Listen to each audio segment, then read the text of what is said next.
Have you ever told yourself, "It is fine, I have already let it go"? Yet months later, one small trigger makes your heart hurt as if everything just happened yesterday. Have you ever claimed, "I am not attached to this at all," while in reality your mood, your sleep, and even your sense of worth still rise and fall with that person, that object, that memory, or that result? Welcome back to this channel.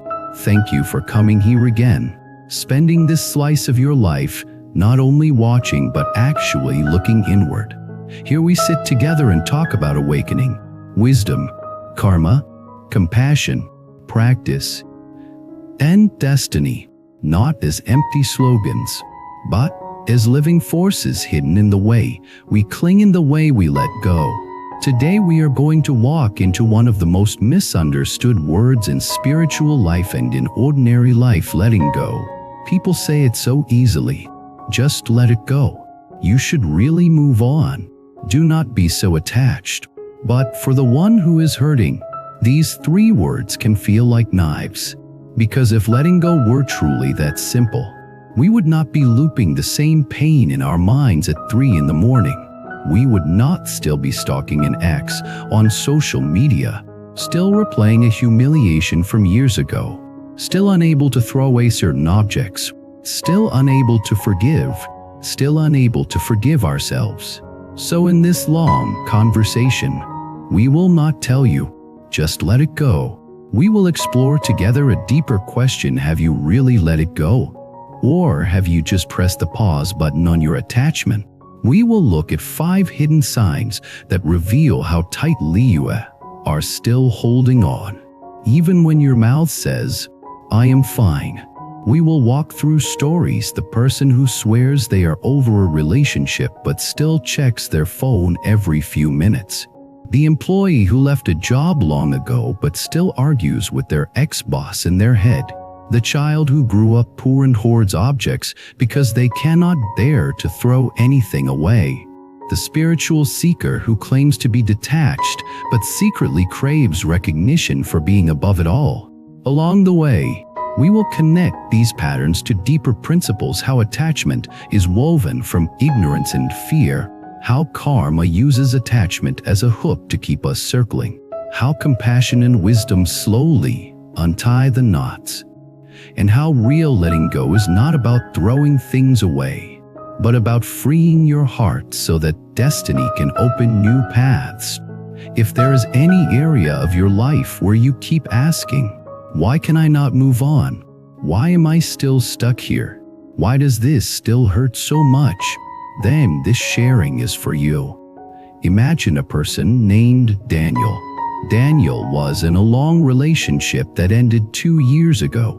When his friends ask him about it now, he shrugs and says, "We were not right for each other. I have already let go." He posts photos of trips, hobbies, smiling group pictures. From the outside, he looks free.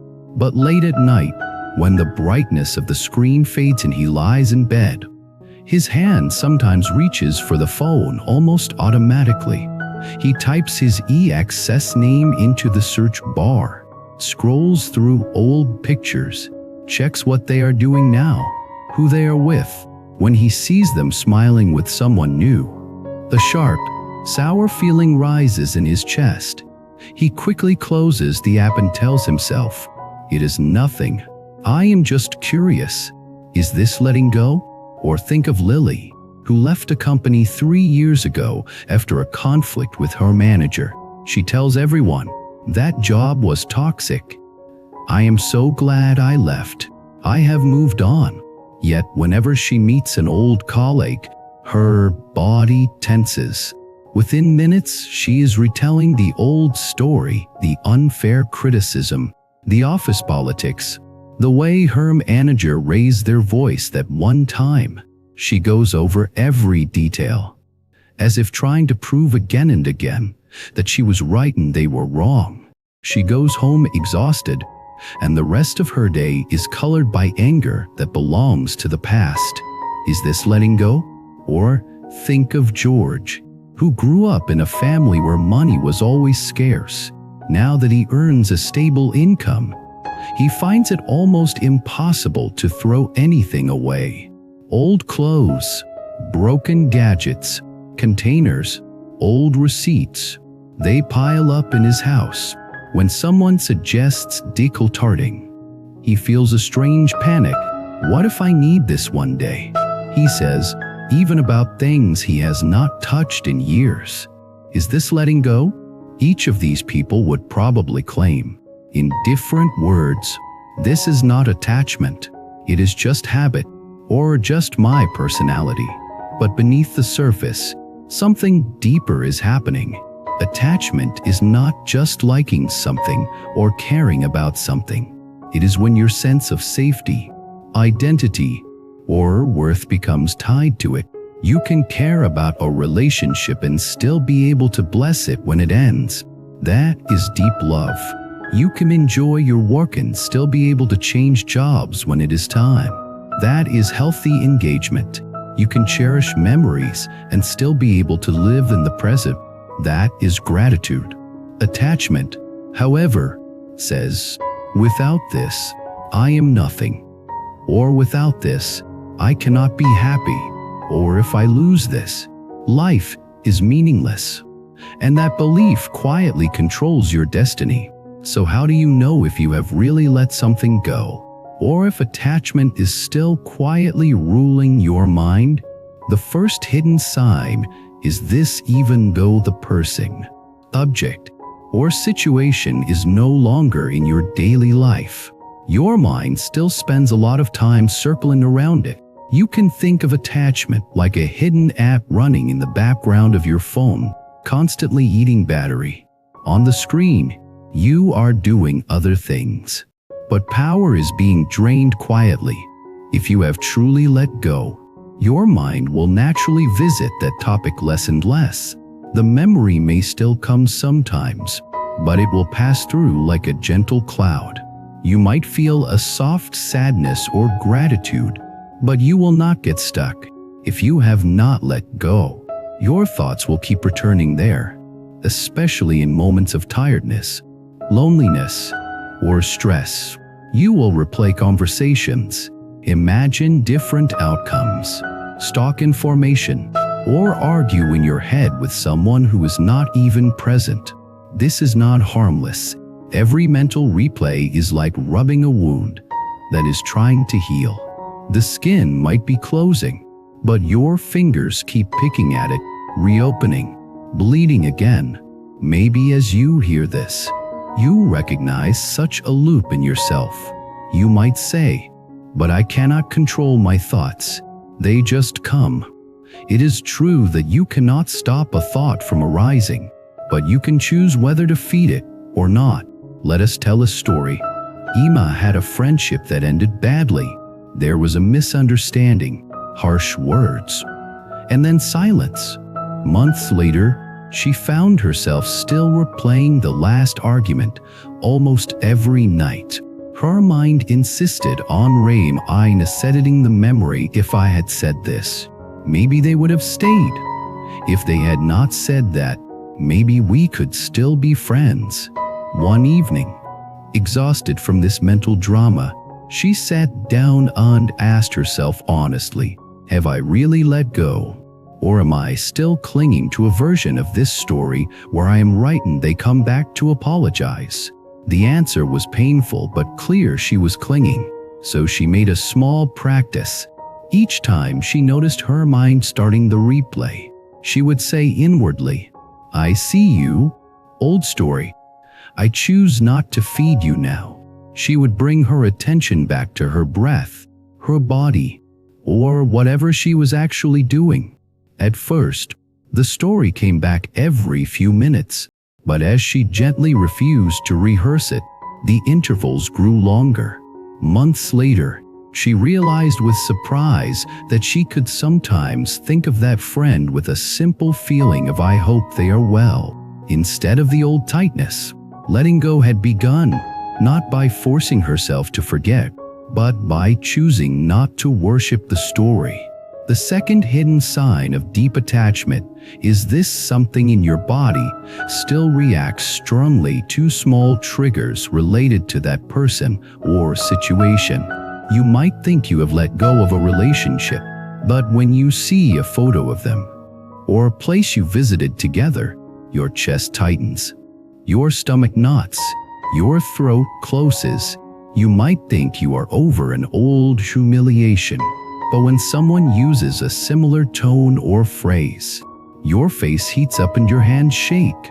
You might think you do not care about status, but when someone with a higher title walks into the room, your posture changes, your voice becomes tense, your heart beats faster. The body does not lie. It stores the emotional charge of attachments and traumas. Real letting go is not only a mental decision, it is a slow melting in the body. There was a man named George who believed he had forgiven his father for a lonely childhood.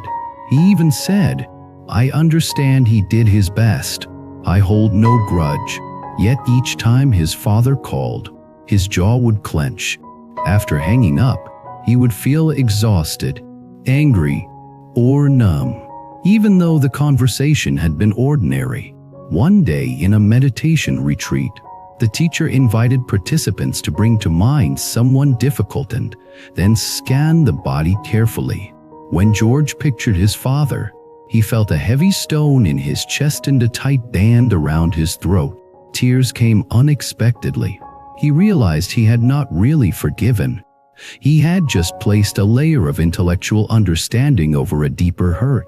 From that day, instead of forcing positive thoughts, he began a kinder practice. Each time he felt that tightness when speaking to his father, he would place a hand over his chest and silently say, "There is still pain here. It is okay. I will not judge it. I will breathe with it." Over months and years, the stone slowly became lighter. The relationship did not suddenly become perfect, but his reactions softened. This is what it looks like when letting go moves from the head into the body. The third hidden sign is this: you say, "I do not care anymore," but your choices and actions still revolve around that person or thing. For example, someone says, "I do not care about my ex at all now," but they choose their clothes, their posts, even their travel plans in ways they hope their ex will see and feel regret. Someone says, "I do not care what others think," yet every decision they make is secretly aimed at provoking admiration, envy, or shock. Someone says, "Money is not important to me," but their main criteria for any decision is still the salary, the bonus, the price. Your feet reveal what your heart is attached to. Where you walk, what you buy, how you spend your time. That is your real prayer. There was a young man named Jason who often said, "I am not interested in social status. I just want a simple life." Yet when he looked honestly, he saw that he always checked who liked his posts. He felt wounded when he was not invited to certain events, and he made career decisions based less on meaningful work and more on how impressive they would sound to others. One evening, he asked himself bluntly, "If I truly did not care about status, would I be making the same choices?" The answer was no. He realized that his mouth was saying detached, but his daily actions were screaming attached. So he decided to experiment with small rebellions. He turned off notifications for social media. He chose one project that excited him deeply but that no one around him considered glamorous. He practiced not mentioning his achievements in conversations unless it was truly relevant. At first, his ego screamed. It felt like losing oxygen. But slowly, he tasted a new kind of freedom, doing something because it aligned with his values, not because it impressed others. Letting go, in this sense, meant shifting the center of gravity from outside eyes to inner integrity. The fourth hidden sign is this: you keep telling the same story again and again. with the same emotional charge to yourself and others. Of course, sharing our stories is part of healing. Talking about pain can be a way of digesting it, but there is a difference between digesting and rehearsing. Digesting means that each time you tell it, you gain a little more perspective, a little more understanding, a little more compassion. The story slowly becomes one chapter in your life, not the entire book. Rehearsing means that each time you tell it, you feel the same anger, the same victimhood, the same self-righteousness. You are not moving. You are reciting a script that keeps your identity stuck in the one who was wronged, the one who failed, or the one who was special. There was a woman named Maria who went through a painful business betrayal. A partner cheated her, leaving her in debt. For years, whenever she met someone new, she would eventually tell this story with great detail and emotion. At first, it helped. She needed her pain to be witnessed. But 10 years later, she noticed something unsettling. She still told it with the same rage. When she looked at her life, she saw that many of her decisions were still driven by fear of being betrayed again. She had built walls around herself, rejecting any potential collaboration. One day, a friend asked her gently, "Who would you be if you stopped telling this story for a while?" The question scared her. A part of her identity was built on being the one who was betrayed. She realized that by gripping the story so tightly, she was still allowing that old partner to control her life from the past. So she made a brave choice. For 1 year, she would not bring up that story unless it was truly necessary. And if she did, she would try to include what she had learned and how she had grown, not just what had been done to her. This was not easy. The habit of telling it was strong. But as the story loosened its hold, she began to see new possibilities. She still protected herself wisely, but she also allowed herself to trust again. Step by step, when you truly let go, your story changes texture. It may still be there, but it no longer defines you. It becomes fertilizer for wisdom, not chains for identity. The fifth hidden sign is perhaps the deepest. You insist that you have let go, but when you look closely, the attachment has simply changed shape. You may say, "I have let go of wanting them to love me," but now you desperately want them to see how well you are doing without them. You may say, "I have let go of needing success," but now you are attached to the idea of yourself as someone who is beyond worldly success. You secretly enjoy being seen as more spiritual or noble. You may say, "I have let go of anger at that person," but now you are very attached to the feeling of being morally superior to them. Attachment is clever. When you think you have dropped it in one form, it often sneaks back in another. Real letting go is not just changing the target of clinging. It is reducing the clinging itself. There was a practitioner named Darren who used to be obsessed with career achievement. Later, he became deeply involved in spiritual practice. He quit his corporate job, joined a community, and dedicated himself to meditation and study. He told his old friends, "I have let go of chasing fame and money." But in the community, he constantly compared himself to other practitioners who meditated longer, who understood more teachings, who was closer to the teacher. He felt secretly proud when others praised his dedication and secretly jealous when others received recognition. One night, during a silent retreat, this irony hit him hard. He realized that he had not let go of attachment to status. He had just moved it from the corporate world to the spiritual world. The costume changed, but the hungry ego inside was the same. This realization hurt, but it was also liberating. He saw that letting go is not about changing the stage on which his ego performs. It is about seeing through the ego's constant hunger, gently again and again, until its power weakens. From that day, he began to hold his spiritual achievements more lightly. He stayed committed to practice, but he was more willing to admit his mistakes, to laugh at himself, to step back so others could shine. Slowly, a different kind of peace appeared. Not the proud peace of I am so detached, but the humble peace of I am learning to be less controlled by my cravings, one day at a time.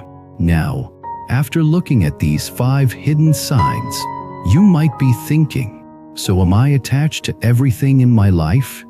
Is it wrong to care deeply? This is where wisdom must be very precise. Attachment is not the same as love. Attachment is not the same as responsibility. Attachment is not the same as enjoyment. You can love someone deeply while knowing that both of you are changing, that the relationship may evolve, that death will come one day. This awareness does not make the love weaker. It makes it more awake, more tender, less demanding. You can be responsible for your family, your work, your community, without tying your entire self-worth to how those things go. You do your best. You correct your mistakes. You keep learning, but you do not think, if this fails, I am garbage. You can enjoy food, travel, art, comfort, without at the same time fearing that without them, life is empty. You can say, this is pleasant, and when it is gone, I will still be okay. The path is not about becoming a stone with no preferences. It is about loosening the idea that anything in this world can be used as a permanent anchor for your identity. Why does this matter so much for karma and destiny? Because whichever thing you cling to most tightly, karma will use as a lever.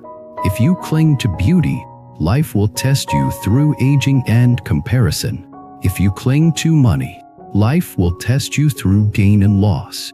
If you cling to relationships, life will test you through separation and change. If you cling to reputation, life will test you through praise and blame. The tests are not punishments. They are mirrors. They show you where your heart is still imprisoned. When you resist these lessons, clinging even harder, the same kinds of pain repeat in cycles. New relationship, same insecurity. New job, same fear. New situation, same reaction. Destiny feels like a wheel you cannot get off. When you begin to respond differently, loosening instead of tightening, the wheel slowly slows. The patterns begin to dissolve. Letting go is not one dramatic act. It is a series of small choices. So where can you start? Practically, if you sense attachment but do not know how to release it. First, be honest without cruelty. You do not need to shame yourself for being attached. Every human heart clings. The fact that you can see your attachment at all is already a sign of awakening. Instead of saying, I should be over this by now, what is wrong with me? Try saying, I can see that I am still clinging here. That is okay. I will gently work with it. Shame tightens knots. Gentle honesty loosens them. Second, turn your attention from the object to the fear behind the attachment. Ask yourself, what do I believe I will lose if I let this go? Is it the belief that without this person, you will never be loved again? Is it the belief that without this job, you will never be respected again? Is it the belief that without this story, you will never be understood again? Is it the belief that without this identity, you will be invisible? Often, the object itself is not the deepest problem. The problem is the belief. Once you see the belief, you can begin to question it. Is it absolutely true that I will never be loved again? Is it absolutely true that I am only respectable with that title? Is it absolutely true that my value depends on this story? Your mind may still answer yes at first, but even the act of questioning creates tiny cracks. Third, consciously practice small goodbyes. You do not have to start with your biggest attachment. Begin with something gentle. Throw away a broken object you have kept for years just in case. And as you do, watch the feelings in your body. Breathe with any discomfort and tell yourself, I am safe even without this. Take a pause from checking someone's social media, maybe for one day, then 3, then a week. Notice the urges, the anxiety, and meet them with kindness instead of immediately obeying. Clean out one drawer of your memory, perhaps a folder of old messages that only keep you stuck. Before deleting, you can even thank the experiences for what they taught you. Then let them go. Each tiny act is a signal to your subconscious, I am learning to live with a little less clinging. Fourth, bring compassion into the areas where you are most attached. Often we try to conquer attachment with willpower and harsh discipline. But the part of you that is clinging is usually a younger, frightened part. If you only beat it, it will cling harder. Instead, you can imagine sitting down with that part of yourselves the way you would sit with a scared child. You might say inwardly, I know you are afraid to lose this. I understand. This thing once made you feel safe, but I am here now. I will not abandon you if you let go a little. I will take care of you. When your inner child feels held, it can loosen its grip. Fifth, connect your letting go to something larger than yourself. If you see letting go only as a loss, it will always feel painful.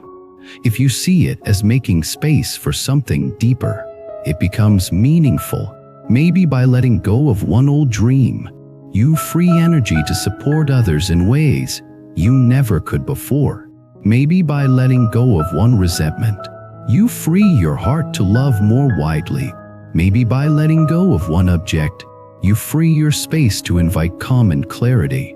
You can even turn letting go into a dedication. May the peace I gain for releasing this attachment give me more strength to help others. May I not cling so tightly that I cannot hear the cries around me. When you link your personal freedom to compassion, destiny responds in kind. You are no longer a small being trying to protect a small pile of possessions.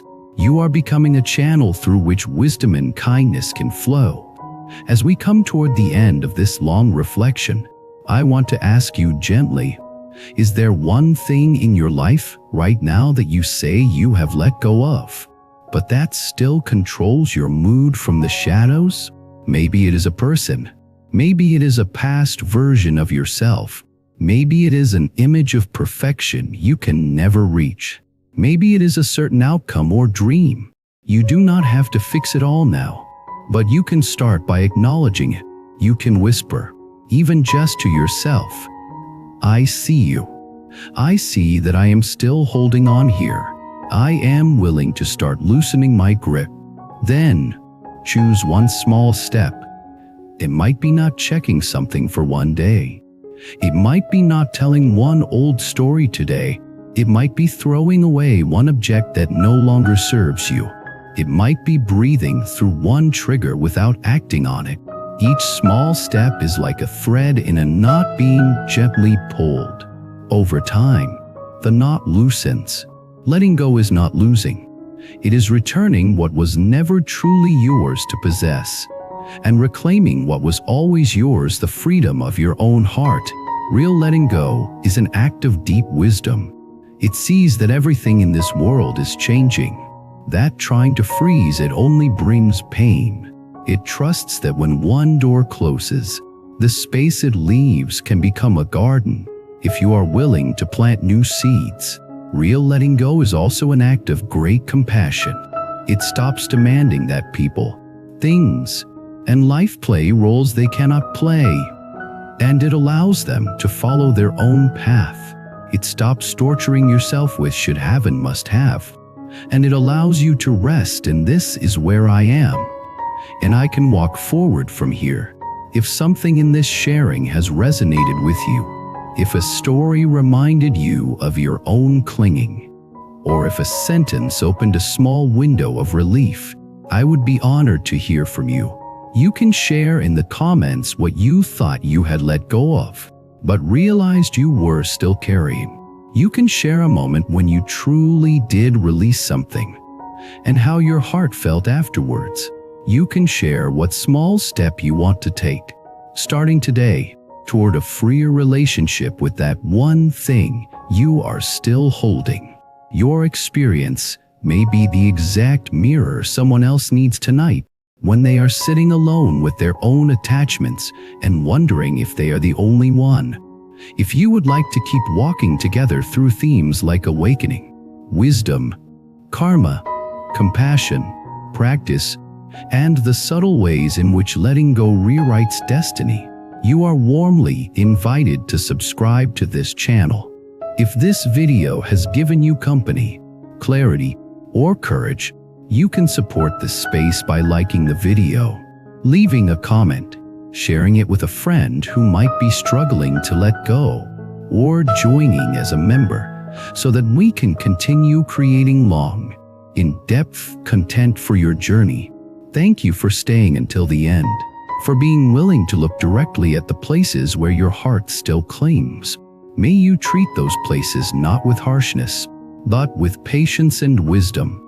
May you learn, step by gentle step, to loosen your grip on what cannot stay. And may the freedom that slowly grows in that emptying space become the ground on which a brighter, kinder destiny can unfold. At the end of the day, we all need something that brings us back to ourselves. Something that reminds us to slow down, breathe, and stay centered. Simple bracelet can do exactly that. Every bead you touch brings your mind back to calm, back to clarity, back to the present moment. If one of the bracelets you just saw resonates with you, you can find the purchase link in the video description and explore more beautiful styles in our channel store. Let the one meant for you find its way to your wrist.